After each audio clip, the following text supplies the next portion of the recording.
Hello दोस्तों, सभी को मेरा नमस्कार। मैं राजेश चौधरी एक बार फिर से स्वागत करता हूं अपने YouTube चैनल पर। तो भाई अभी हमारे क्लास 11 के जो सेकंड चैप्टर है उसके 3 लेक्चर आ चुके हैं। तीसरे लेक्चर में हमने डायमेंशनल एनालिसिस यानी विमाओं के बारे में हम पढ़ रहे थे। कई प्रकार की भौतिक राशियों की विमाएं भी हमने ज्ञात, हमने लगभग 21 विमाएं यानी 21 भौतिक राशियों की विमाएं ज्ञात कर ली थी। आज इससे आगे देखते हैं, आगे के 2-3 लेक्चर हैं वो इन विमाओं के ऊपर ही चलेंगे। कंपटीशन के लिहाज से भी बहुत इंपॉर्टेंट है ना। आगे आपको बहुत अच्छे इनसे संबंधित सवाल भी करवाए जाएंगे। अगर हम अगली विमा की बात करें तो अगली विमा हमारे आती है आवेग की। सबसे पहले हम किसके बारे में पढ़ेंगे? आवेग यानी इम्पल्स। क्या कहते हैं इसको? इम्पल्स कहते हैं। अभी हम केवल विमाएं ज्ञात कर रहे हैं। ये सारी भौतिक राशियां क्या होती है, फिजिकल क्वांटिटीज क्या होती है, इनके बारे में चर्चा अभी हम नहीं करेंगे। आगे आगे जैसे जैसे आप 11वीं 12वीं या जो थर्ड ईयर के स्टूडेंट हैं वो धीरे धीरे आगे इसके बारे में पढ़ते जाएंगे, है ना। हर एक चैप्टर में हमारे सब कुछ आता जाएगा। तो भाई आवेग जो होता है, आवेग को आई से लिखते हैं और इसका फॉर्मूला होता है F गुणा T यानी फोर्स इंटू टाइम इंटरवल होता है, यानी समयांतर होता है, यानी या समयांतराल इंटू होता है बल। इसका फॉर्मूला ये होता है। अब इससे सबसे पहले इसकी यूनिट निकालो। देखिए इसकी यूनिट क्या आएगी, यहां से न्यूटन इंटू सेकेंड। यूनिट तो इसकी ये होगी। अब इसकी डायमेंशन निकालो तो डायमेंशन इसकी क्या हो जाएगी? देखो बल की डायमेंशन m1 l1 t-2 और जो टाइम इंटरवल है इसकी हो जाएगी t1। तो इसका जो डायमेंशनल जो फॉर्मूला है वो क्या आ जाएगा? m1 l1 t-1। ये इसका डायमेंशनल फॉर्मूला है ना। देखो ये t की पावर 1 t की पावर -2 है ना। अगर बेस सेम हो तो इनकी जो पावर्स होती है वो ऐड हो जाती है ना। ऐसा आपने पढ़ा होगा, आधा समान होने पर घाती जुड़ जाती है। तो -2 + 1 कितना बचा? -1 है ना। तो ये इसका डायमेंशनल फॉर्मूला है। इससे अगली देखो, इससे अगली जो हमारे है वो है फ्रीक्वेंसी की यानी आवर्ती। देखो भाई तो अगली जो डायमेंशन है वो है हमारी फ्रीक्वेंसी की। तो भाई फ्रीक्वेंसी के अंदर क्या होगा कि फ्रीक्वेंसी की डायमेंशन हम किस टाइप से लिखेंगे? फ्रीक्वेंसी का जो फॉर्मूला होता है, फ्रीक्वेंसी को एन से लिखते हैं, इसको डिनोट किया जाता है एन से, एफ से या न्यू से। इसको क्या बोलते हैं? न्यू बोलते हैं। इसको क्या बोलते हैं? न्यू, है ना। इससे इसको डिनोट किया जाता है ना। इसका जो प्रतीक होता है ना जिससे हम भौतिक राशि को लिखते हैं, जैसे हम यानी द्रव्यमान को एम से लिखते हैं, बिल्कुल उसी टाइप से एन, एफ या न्यू, अलग अलग जगह इसका अलग अलग उपयोग होता है। तो n बराबर कैपिटल N/T इसका फॉर्मूला होता है। कैपिटल N/T का मतलब कैपिटल N जो है वो तो क्या है वास्तव में? वो है नंबर ऑफ राउंड यानी चक्रों की संख्या, और T क्या है? इन चक्रों को पूरा करने में लिया गया समय, है ना। यानी time taken to complete the all rounds, है ना। यानी सबको कंप्लीट करने के लिए, यानी एक पंखा आपका 1 सेकंड में 10 चक्कर लगाता है, तो चक्कर तो कितने लगाए? 10, और समय कितना? 1 सेकंड। तो उसकी फ्रीक्वेंसी कितनी होगी आपकी? 10 हर्ट्ज। इसकी जो यूनिट होती है वो क्या होती है? यहां से देखो, अब चक्रों की संख्या की कोई यूनिट नहीं होती संख्या की, तो इसकी टाइम की सेकंड इनवर्स या क्या होती है? हर्ट्ज, है ना। सेकंड इनवर्स को क्या लिखते हैं? हर्ट्ज लिखते हैं ना। या कई बार आरपीएम भी लिखा जाता है इसको, राउंड पर मिनट। इसके बारे में आगे चर्चा करेंगे। तो यहां से इसकी जो डायमेंशन है वो क्या आ जाएगी? यहां से इसकी डायमेंशन आ जाएगी t-1 m0 l0 t-1 second inverse है। अब इसके बाद में भाई टाइम पीरियड क्या है? तो भाई टाइम पीरियड क्या होता है वास्तव में, इनको बहुत डिटेल से समझाएंगे आगे चैप्टर में जैसे जैसे आएंगे। अभी केवल हम फोकस करेंगे डायमेंशन के ऊपर, है ना। तो देखो क्या हो जाएगा यहां से। तो अब की बार हम पढ़ेंगे टाइम पीरियड, यानी टाइम पीरियड यानी क्या होता है? आवर्तकाल, है ना, आवर्तकाल। तो देखो भाई टाइम पीरियड क्या चीज है? जैसे मैं कहूं आपका पंखा जो है वो 1 सेकेंड में 5 चक्कर लगाता है, तो 1 चक्कर लगाने में लिया गया समय कितना? 1/5 हो जाएगा। तो किसी भी वस्तु द्वारा, किसी भी कण द्वारा 1 चक्कर कंप्लीट करने में लिया गया समय क्या कहलाता है? या एक कंपन पूरा करने में लिया गया समय क्या कहलाता है? या टाइम क्या कहलाता है? Time period.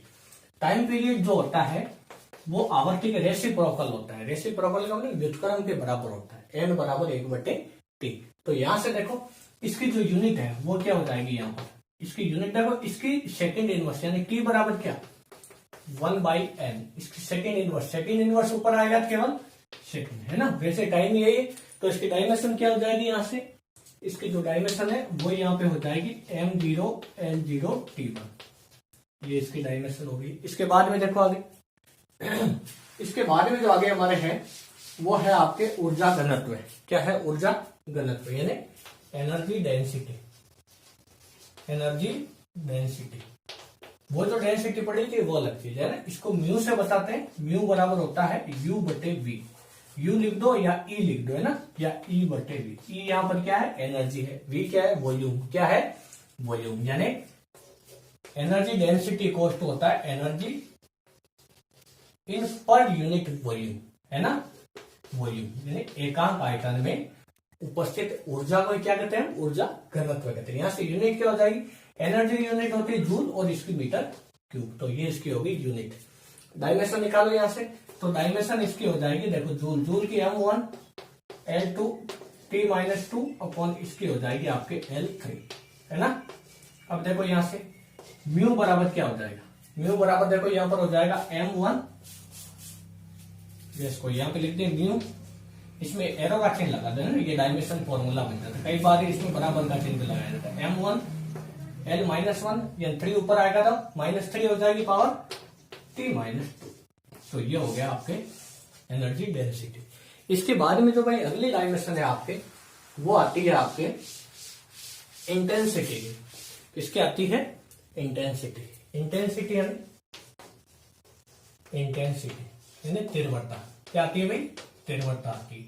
अब देखो इसके अंदर, इसमें अगर हम गौर से देखें तो इसका जो फॉर्मूला है वो होता है I बराबर E बटे A into T. E energy, A area, T time, है ना। यहाँ पर जब भी आप यानी आपके अभी के लेवल के हिसाब से अगर आप 11th क्लास का दूसरा चैप्टर या पहला चैप्टर आपके चलता है तो उसके अंदर अगर आपके कोई सवाल आता है तो उस सवाल के अंदर आपको फॉर्मूला दिया जाता है ना। जैसे आप IIT JEE के अगर एग्जाम बैठोगे तो वहां फॉर्मूला नहीं देंगे, अगर यहाँ पे सवाल आ जाएगा। एयरफोर्स नेवी भी नहीं आ आपको फॉर्मूला, लेकिन टीचर जो होते हैं वो जब पहला और दूसरा चैप्टर जब तक पढ़ते हो तब तक आपको फॉर्मूला देता है, फिर डायमेंशन पूछता है, क्योंकि तब तक आपको फॉर्मूले की जानकारी नहीं होती, है ना। फॉर्मूले की जानकारी होती है पूरी फिजिक्स पढ़ने के बाद में, है ना, जो आपके सिलेबस में है। तो देखो देखिए I बराबर E बटे A into T. E energy, A area, T time, तो इसकी यूनिट क्या हो जाएगी? जूल पर मीटर स्क्वायर इंटू सेकेंड, यानी जूल मीटर स्क्वायर की पावर यानी या मीटर की पावर -2, तो ये हो जाएगा आपके सेकेंड इनवर्स, है ना। अब यहां पर अगर आप ध्यान से देखो तो इसकी डायमेंशन क्या हो जाएगी? I बराबर M1 L2 T-2 L-2 T-1, तो क्या हो जाएगी डायमेंशन इसकी? M1 L0 T-3। ये आपके किसकी डायमेंशन हुई? इंटेंसिटी यानी तीव्रता, है ना। ये इसकी डायमेंशन और यूनिट, है ना। सारी चीजें बताते जा रहा हूं मैं जो आपके लेवल के हिसाब से यहाँ काम की है ना। बाकी धीरे धीरे आगे पढ़ेंगे। इसके बाद में देखो भाई, इसके बाद में आप क्या आता है? प्रोपेगेशन सदिश। क्या आता है? प्रोपेगेशन सदिश या प्रोपेगेशन वेक्टर। तो भाई प्रोपेगेशन जो वेक्टर वो तरंग के अंदर काम में लेता है, इसको वाई वेक्टर से लिखता है। ये वास्तव में डिस्प्लेसमेंट होता है, तो यूनिट इसकी मीटर होती है और इसकी डायमेंशन क्या हो जाएगी? यहाँ पर इसकी डायमेंशन हो जाती है L1, है ना, बाकी 0 होते हैं सारे। अब इसके बाद में देखो आगे, इसके बाद में जो अगली जो डायमेंशन है वो होती है आपके, वो आपके डायमेंशन होती है टेम्परेचर की। किसकी होती है? टेम्परेचर। टेम्परेचर स्पेलिंग चेक कर लेना आप, है ना। टेम्परेचर, टेम्परेचर हम जानते हैं एक प्रकार की फंडामेंटल क्वांटिटी है, तो इसके डायमेंशन यानी इसके आधार पर दूसरों की डायमेंशन लिखी जाती है। तो इसकी डायमेंशन में सीधा क्या लिख देंगे? M0 L0 T0 K1। K का मतलब क्या? केल्विन, है ना। इसका जो मात्रक होता है उसके हिसाब से इसकी डायमेंशन लिखी जाती है टेम्परेचर की। इसके बाद में देखो अगला, अगर हम बात करें तो इसके बाद में आगे हम विमा लिखते हैं, जैसे आप ले लो विरूपक बल, है ना, विरूपक बल। तो भाई ये जो विरूपक बल होता है एक प्रकार का फोर्स है तो यूनिट इसकी न्यूटन हो जाएगी और इसकी जो डायमेंशन है वो जाएगी M1 L1 T-2, है ना। इसके बाद में अगली होती है आपकी विकृति। क्या होती है भाई? विकृति। तो विकृति की डायमेंशन कैसे लिखी जाती है? विकृति बराबर होता है लंबाई में परिवर्तन बटे प्रारंभिक लंबाई, यानी ऊपर वाले की लंबाई नीचे वाले की लंबाई। यह है लंबाई में परिवर्तन बटे लंबाई, तो दोनों लंबाइयों का अनुपात है, तो ये होती है dimension less dimension less unit less, यानी मात्रकहीन विमाहीन राशि। ठीक है, इसके बाद में जो अगली डायमेंशन है वो होती है हमारी प्रत्यास्था गुणांक। क्या होता है भाई? प्रत्यास्था गुणांक। अब देखो ये प्रत्यास्था गुणांक क्या चीज है? देखो प्रत्यास्था गुणांक, प्रत्यास्था गुणांक यानी ये होता है आपके इलास्टिसिटी कोफिशिएंट, इलास्टिसिटी कोफिशिएंट। तो इसमें जो उसका जो फॉर्मूला होता है वो होता है प्रतिबल इज प्रोपोर्शनल विकृति, है ना? इसको ऐसे लिखा जाता है। अब देखो जब ये प्रोपोर्शनल, जब ये साइन हटाया जाता है, ये चिन्ह हटाया जाता है, तब यहाँ पर बराबर का चिन्ह लगाते हैं, उसके दूसरी तरफ कोई कांस्टेंट आ जाता है और उसी कांस्टेंट को हम क्या कहते हैं? यहाँ पर प्रत्यास्था गुणांक यानी ई, और यहाँ पर इंटू होता है विकृति। तो ई बराबर कितना हो जाएगा? प्रतिबल बटे विकृति। देखो तो यहाँ पर इसकी जो डायमेंशन है, सबसे पहले यूनिट, ये डायमेंशन लेस यूनिट लेस मात्रहीन विमाहीन, इसका न्यूटन पर मीटर स्क्वायर। तो यही इसकी यूनिट हो जाएगी ई की, है ना? इसकी डायमेंशन क्या हो जाएगी? यहाँ से डायमेंशन हो जाएगी m1 L1 T-2 अपॉन हो जाएगी L2। तो इसकी डायमेंशन क्या हो जाएगी? डायमेंशन हो जाएगी m1 L-1 T-2। ये इसकी डायमेंशन, देखो, है ना? अब इसके बाद में जो अगली डायमेंशन हम लिखेंगे वो होगी पृष्ठ तनाव की। किसकी होगी? पृष्ठ तनाव यानी सरफेस टेंशन। क्या होगा भाई? Surface tension. देखो उसमें क्या होता है, देख सरफेस टेंशन। तो भाई ये सरफेस टेंशन क्या चीज होता है ना? तो सरफेस टेंशन होता है जैसे हमारा जो पानी होता है, पानी के ऊपर है, यानी पानी की जो सतह होती है ऊपर वाली, है ना, उस सतह के ऊपर परपेंडिकुलर एक फोर्स लगता है जिसकी वजह से पानी की सतह थोड़ी सी समतल नहीं होकर से ऊपर उठ जाती है। जब आप इसको सूक्ष्मदर्शी की सहायता से देखते हो तो अगर आपके गिलास में पानी भरा है तो वो पानी आपको ऐसा नहीं दिखेगा, ऐसा नहीं दिखेगा, वो आपको ऐसा दिखेगा, है ना? और ये किसकी वजह से होता है ऐसा? सरफेस टेंशन की वजह से। आगे बात करेंगे, जो हम फ्लूइड मैकेनिक्स पढ़ेंगे तो उसमें इसके बारे में बात करेंगे। तो सरफेस टेंशन को टी से लिखते हैं, फॉर्मूला होता है F/L। क्या होता है? F/L। यूनिट क्या हो जाएगी? न्यूटन पर मीटर। इसकी डायमेंशन क्या हो जाएगी? यहाँ से m1 L1 T-2 upon L1। तो डायमेंशन होगी m1 L0 T-2। ये इसका सरफेस टेंशन हो गया, है ना? अब इसके बाद में देखो आगे, अगर आप इसे आगे देखोगे तो इसे अगली जो डायमेंशन है उसके अंदर हम बात करते हैं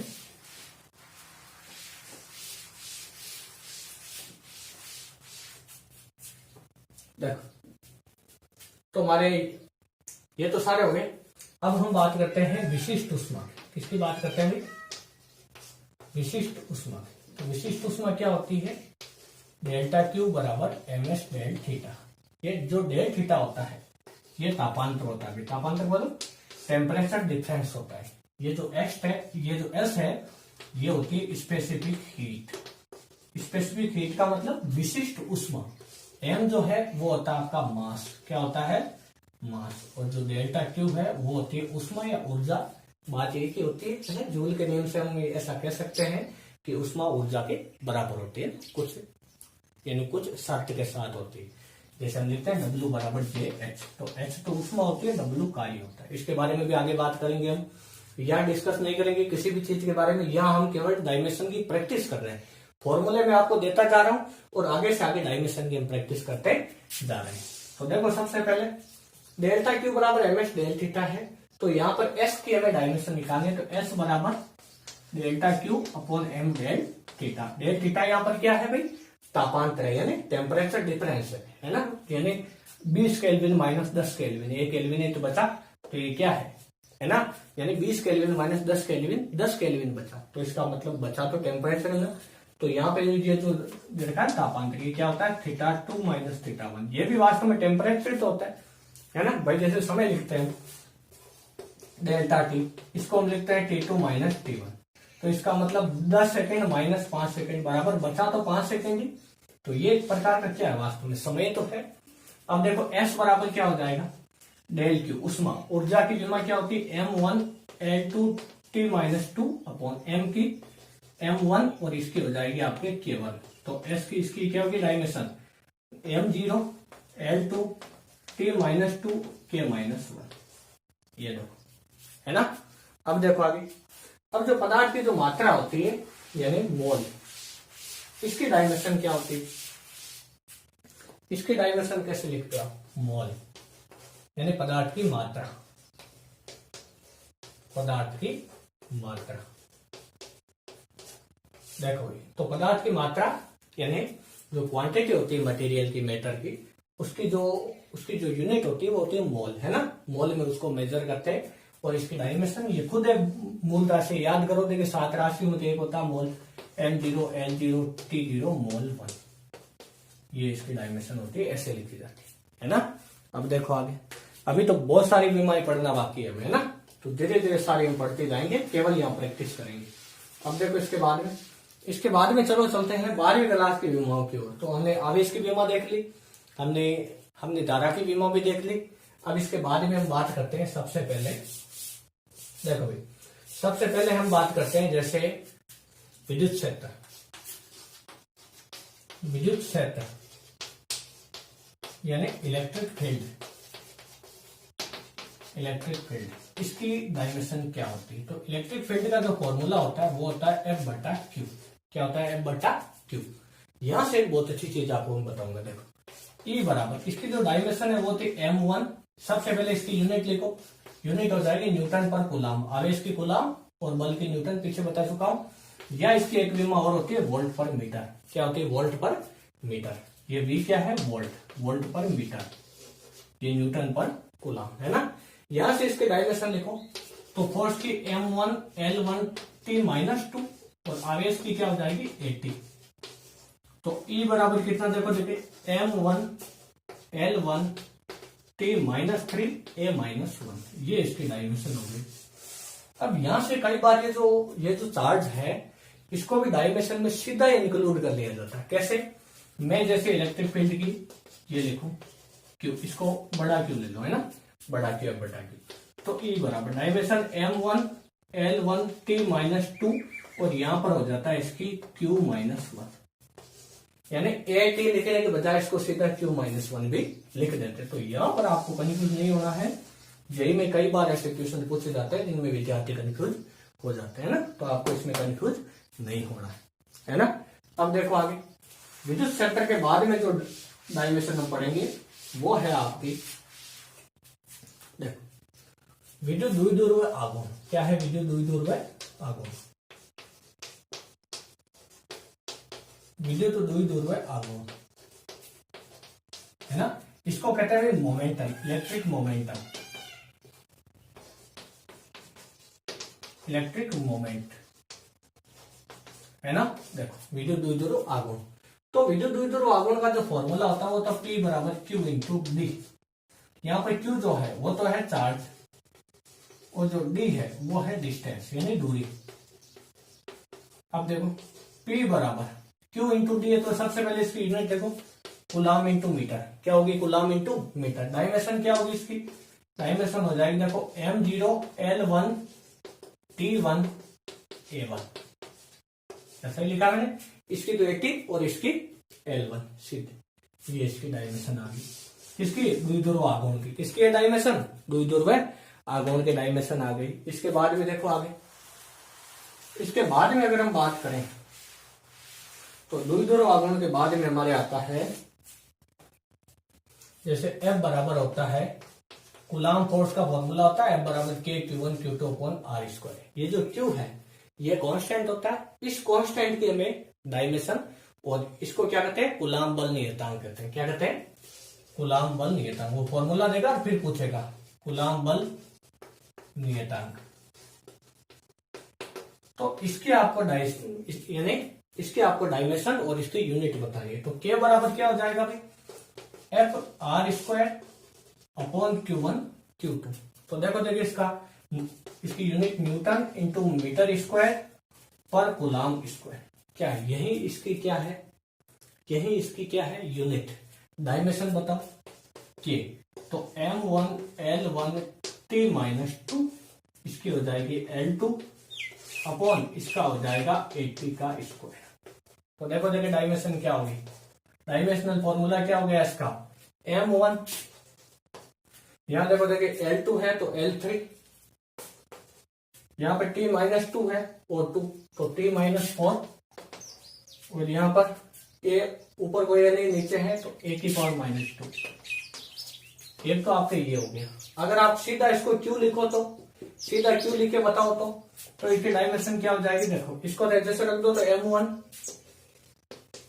L3 2 and 1 ये 3 T-2 और Q-2, गुलाम की क्या लिख दिया Q-2, ऊपर आएगा तो -2 हो जाएगा, तो ये इसकी डायमेंशन, तो दोनों हो गए, देख लो इस प्रकार है ना। अब इसके आगे देखो, इसके आगे भी इसका एक फॉर्मूला होता है जिसमें आती है आपके परमिटिविटी, परमिटिविटी यानी इसको हम कहते हैं विद्युतशीलता। क्या कहते हैं, विद्युतशीलता कहते हैं। विद्युतशीलता का जो फॉर्मूला होता है वो सीधा हम इस के से निकाल सकते हैं। इसका मतलब होता है 1/4πε। अभी अभी जो देखा था ना वो 1/4πε0। तो यहां से हमें क्या करना है, के का मान है 1/4πε0। तो ε0 को क्या कहते हैं वास्तव में, विद्युतशीलता या परमिटिविटी ऑफ सब्सटेंस कहते हैं, यानी पदार्थों की विद्युतशीलता इसको कहा जाता है, 12वीं क्लास में पढ़ेंगे, है ना। अब देखो के बराबर 1/4πε0 जो है, इस ε0 की डायमेंशन निकालने के देगा 4π, ये तो दोनों कांस्टेंट है और ये दोनों डायमेंशन लेस यूनिट लेस है, क्योंकि नंबर है तो इसका मान 3.14, इसका मान 4 है ना। तो केवल इसकी, तो इसका मतलब इसको तो इधर ले आओ और ये हो जाएगा 4πk। तो इसकी यूनिट क्या थी, न्यूटन मीटर स्क्वायर पर कूलाम स्क्वायर, तो इसको उल्टा कर दो तो coulomb square newton metre square, ये इसकी यूनिट होगी, इसकी यूनिट है ना। डायमेंशन बताओ, देखिए डायमेंशन, तो ε0 के डायमेंशन उसकी जस्ट उल्टी कर दो, है ना। देखो जैसे 80/M1 L1 T-2 और ये हो जाएगा आपके L2, है ना। तो ε0 की क्या होगी, M-1 L-3 T4A2, क्यू के रूप में भी आप लिख सकते हो। कैसे लिखोगे, ये हो जाएगा M-1 L-3 T2, है ना। देखो ये T2 -2 पर आएगा प्लस का 2 और इसको हम लिख देंगे Q2, ये इसकी होगी डायमेंशन, है ना। इसी प्रकार आपको एक और ऐसा कांस्टेंट याद आ रहा होगा जो आपने 9th क्लास में पढ़ा था ग्रेविटी वाला चैप्टर के अंदर, है ना। देखो 9th स्टैंडर्ड में आपने देखा था, क्या देखा था, F बराबर होता है G M1 M2 upon R²। तो ये G है, इसकी डायमेंशन G बराबर F R² upon M1 M2 मास, F बल, R क्या है दूरी। तो इसकी यूनिट बताओ, देखिए क्या हो जाएगी इसकी यूनिट, इसकी यूनिट यहाँ पर हो जाएगी न्यूटन मीटर स्क्वायर पर किलोग्राम। तो क्या हो गई, किलोग्राम स्क्वायर, क्या हो गया, किलोग्राम स्क्वायर। अब देखो आगे, अगर ये किलोग्राम स्क्वायर हो गया तो इसके आगे क्या हो जाएगा, इसकी dimension G M1 L1 T-2 L2 upon ये हो गया आप हमारे M2, है ना।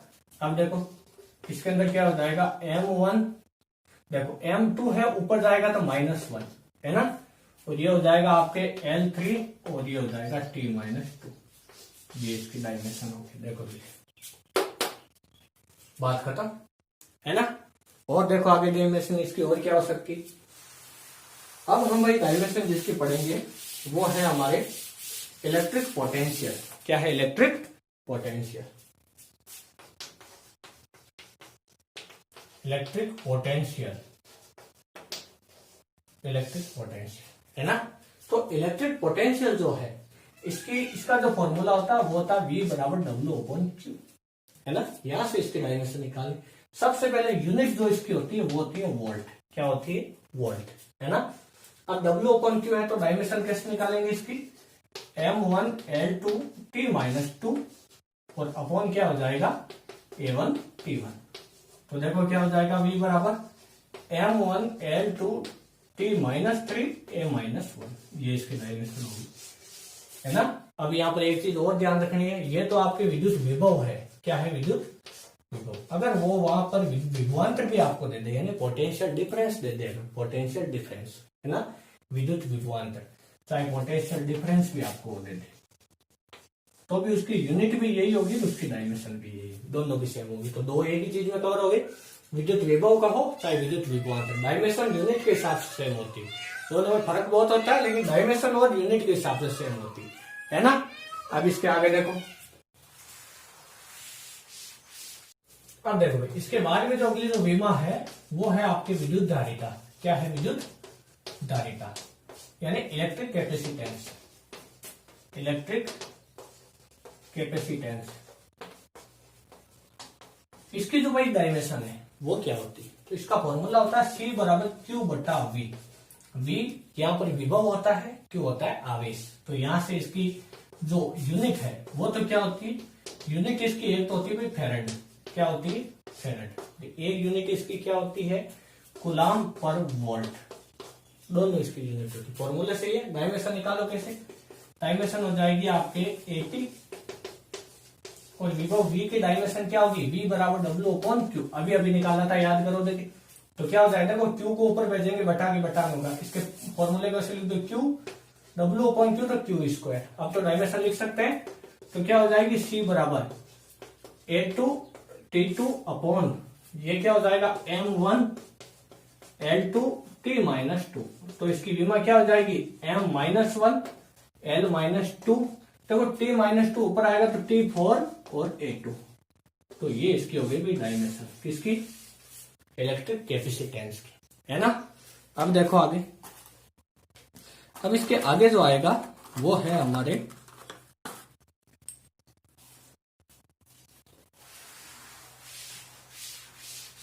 ध्रुवण सदिश। क्या है भाई? ध्रुवण सदिश, पोलर वेक्टर। देखो भाई, तो ये ध्रुवण सदिश क्या चीज होती है? पोलर वेक्टर, यानी ध्रुवण सदिश। तो ध्रुवण सदिश जो होता है इसका फॉर्मूला क्या होता है? P बराबर P बटा V। यहां पर P है वो तो है ध्रुवण सदिश, और यहां पर जो P है ना, ये है आपका द्विध्रुव आघूर्ण, यानी इलेक्ट्रिक मोमेंट। हमने पीछे पढ़ा था, तो उसमें हमने क्या पढ़ा था? इसका फॉर्मूला होता है Q इंटू डी, और V क्या है? वॉल्यूम, है ना।